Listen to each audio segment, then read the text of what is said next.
Bonjour à nouveau. Je viens encore vous raconter une fabuleuse histoire. Premièrement, j'aimerais vous dire, bon, ça s'intitule Vrai de vrai papy, et j'aimerais vous dire l'auteur Émilie Rivard. J'ai eu la chance de la rencontrer à Québec, en fait, à plus d'une reprise. C'est une auteure jeunesse formidable et je vous invite vraiment à découvrir tout ce qu'elle a publié, mais d'ailleurs chez nous, quoi. Alors, Vrai de vrai papy, Émilie Rivard est illustrée par Anne-Claire Delisle. Alors, quand j'étais petit, mon papy me racontait des tonnes d'histoires. J'adorais toutes les aventures que nous vivions ensemble. Certains jours, il disait, « Ben, tu sais, Louis, un pirate vit dans mon grenier. » Parfois, quand je lis mon journal, eh bien, je peux entendre sa jambe de bois cogner sur le plancher. Toc, toc, toc, toc, toc, toc. Ah, vrai de vrai, mon petit Louis. Le lendemain, eh bien, papy ajoutait, « Louis, tu te souviens du pirate dans mon grenier? » Bien, il est ami avec une vieille sorcière. Elle loge dans la remise tout au fond de la cour. Et si tu regardes bien, tu verras son crapaud se promener tout autour du jardin et sa chauve-souris s'accrocher à la corde à linge. Vrai de vrai, mon Louis. Quand je lui demandais, c'était quoi ce petit trou dans le plancher? Ah, ça! Eh bien, c'est parce qu'il y a un homme qui venait dans ma cave. Les jours de pluie, l'eau entre par la fenêtre. Et pour pas se mouiller les pieds, ben le petit bonhomme, il monte dans une échelle. De jour de pluie en jour de pluie, il a creusé ce trou dans mon plancher. Vrai de vrai, de vrai. Ben maintenant, je suis grand, mais papy ne raconte plus d'histoire. Il ne se souvient ni du pirate, ni de la sorcière, ni du gnome. Enfin, une vilaine maladie a mangé son sourire et ses mots. Comme chaque semaine, je vais visiter mon grand-père avec papa, maman. Lorsque nous entrons dans la chambre de papy, eh bien, il ne se retourne même pas. Les voitures qui passent dehors sont plus intéressantes que nous. Moi, je réponds pas quand maman me parle, mais là, elle me gronde aussitôt. Mais papy, elle le laisse regarder par la fenêtre. Pourtant, je vois bien qu'elle a de la peine, maman. Tout à coup, bien une histoire que papy me racontait apparaît dans ma tête, et je lui dis, c'est moi, Akimoto Kata. Je suis un grand guerrier, le meilleur ninja de tout le Japon, et j'ai une arme secrète. Je fige mes adversaires en leur faisant boire un thé très spécial. L'ingrédient secret de ce thé, sais-tu ce que c'est? Mais évidemment, il ne répond pas. Hein? J'ajoute en lui tirant doucement l'oreille, c'est. Eh bien, c'est l'oreille droite du boudeur. Vrai de vrai. Papy se retourne vers nous sur le champ. Ben, on dirait bien qu'il m'a cru. Grâce à mon histoire, il ne regarde plus les voitures dehors.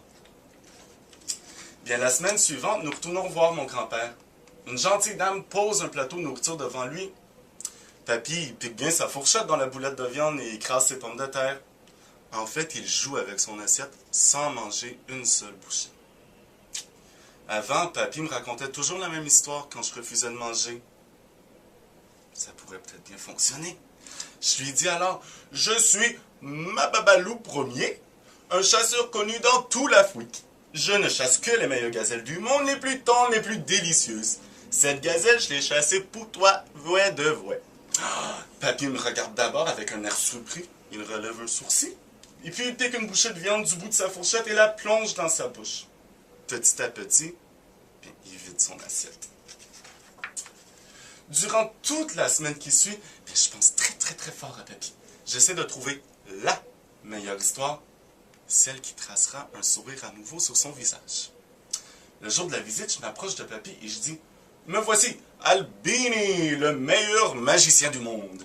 Je suis venu de très loin pour exécuter mon plus grand tour, juste pour toi.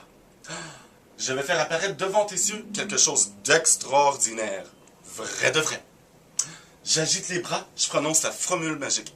Abracadis, spaghetti, abracadabra, queue de rat, souris ici, souris là, sourire sort d'ici, sort de là. Je regarde derrière son oreille.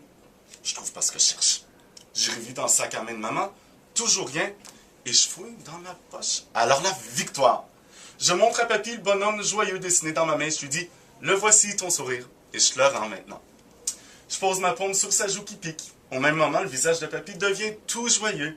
Sa vilaine maladie n'avait pas mangé son sourire. Elle avait simplement bien caché tout au fond de lui.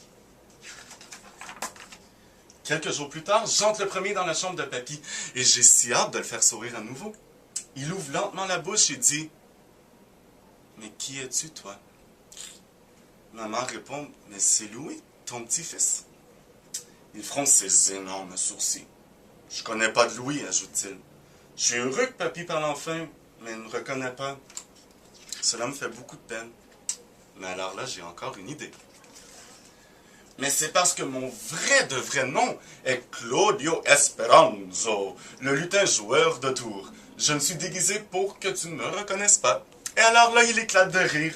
Pour un instant, sa méchante maladie semble partie se cacher dans le coffre du pirate, ou dans la marmite de la sorcière, ou peut-être bien sous le chapeau du gnome. Eh bien, à ma prochaine visite, peut-être que papy boudra, qu'il ne voudra pas manger, ni parler. Peut-être qu'il ne saura plus qui je suis. Mais maintenant, c'est moi qui ai le pouvoir magique de papy. Celui de toujours inventer la bonne histoire pour faire sourire. Fin. À très bientôt.